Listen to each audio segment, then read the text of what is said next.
You call that a lyric? I've seen better lyrics on a toilet wall. In fact, I've seen that one on the toilet wall. Yeah, well, at least it's a bit more relevant than that 15th century madrigal rubbish.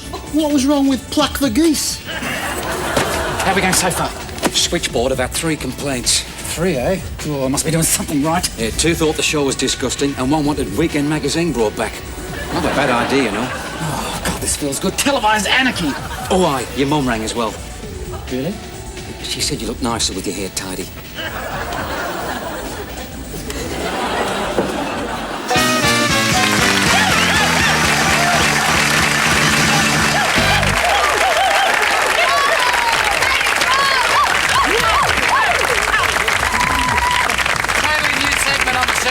Interactive improvised comedy. You, the viewer, tell us what the sketch will be about.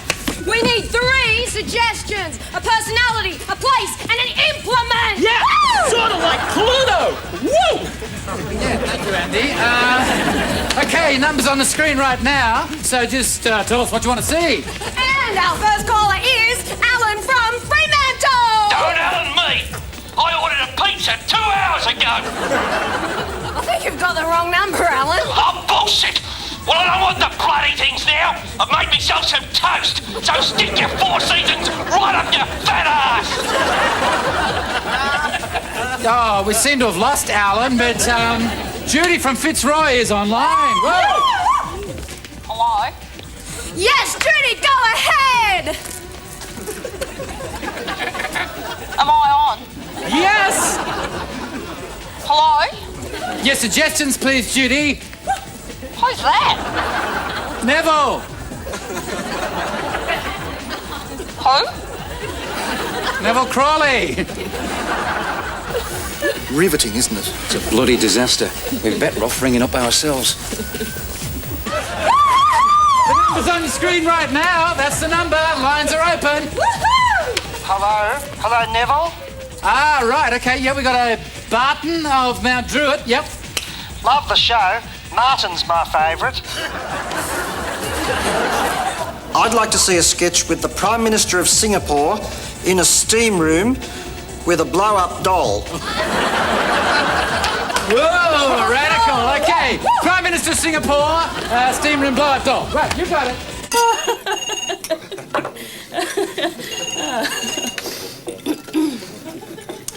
Controller of television. Yes. No, I'm not watching it right now, but... Oh, it's a marvellous show. Yes. No, truly. One of the linchpins of our... They did what? Yes, sir, of course. No, straight away. I'll call you back. John, Danielle Power, get that program off the air. Yes, now. Anything, I don't care. Just do it now.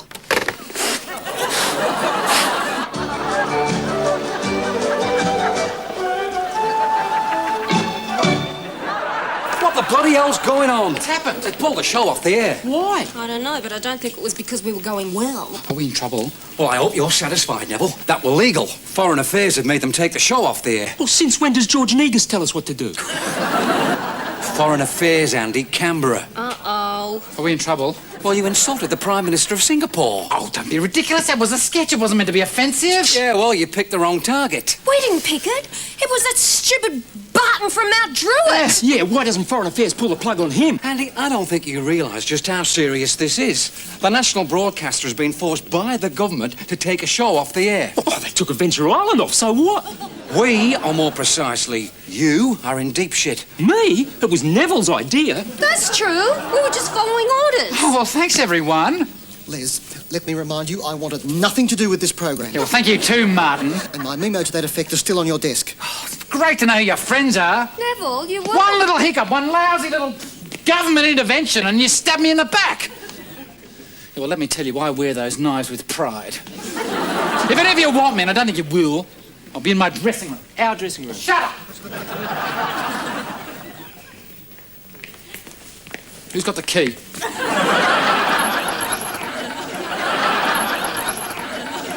Get out of my way!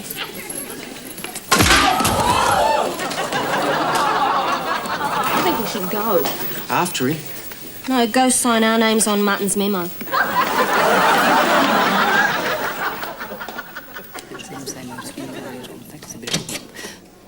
Hello? Ah, Neville. Thanks for coming in. I'm sure we can sort this little problem out. This is Mr. Weldon from the Department of Foreign Affairs. The name's Crawley. Neville Crawley, licensed comedian. You seem to be taking this rather lightly, Mr. Crawley. Oh, it's a problem. It's a free country. I didn't break any laws. I'm afraid it's not quite as simple as that. The Australian ambassador has been expelled. What, for smoking in the toilets? Trade has been suspended. Scientific and cultural exchanges curtailed. So we miss out on a few wood carvings. Who cares? And the Singaporean ships participating in joint naval exercises have been recalled to port. So the situation is we've offended someone? The situation is that in the space of 2 minutes, Mr. Crawley has undone the work of 5 years. Relations with the Singaporeans have always been rather delicate. Certain aspects of our, how should I say, vigorous democracy remain a mystery to them. Well, if they can't take a joke, that's their problem. No! It is your problem. I have played the so-called sketch back many times, and I've yet to pinpoint a single joke of any description. This is political satire. It's not meant to be a laugh a minute. A chuckle, a wry internal smile would probably have saved the day.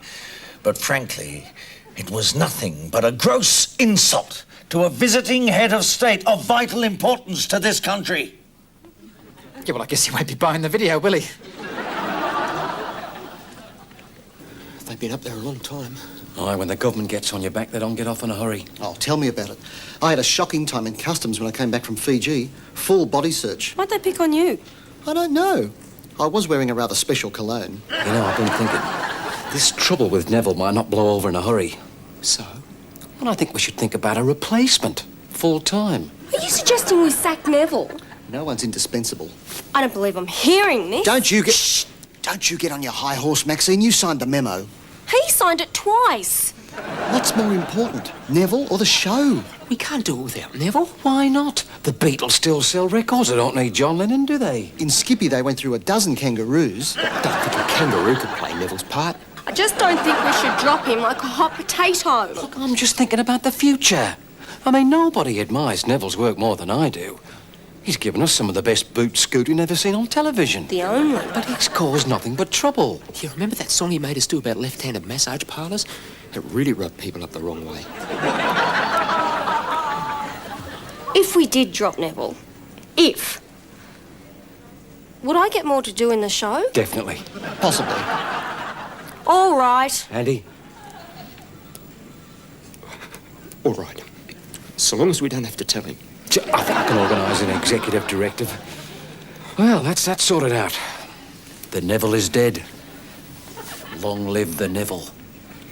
What you forget, Mr. Weldon, is I've got my colleagues right behind me, not to mention this entire organisation. I'm glad you brought that up, Neville.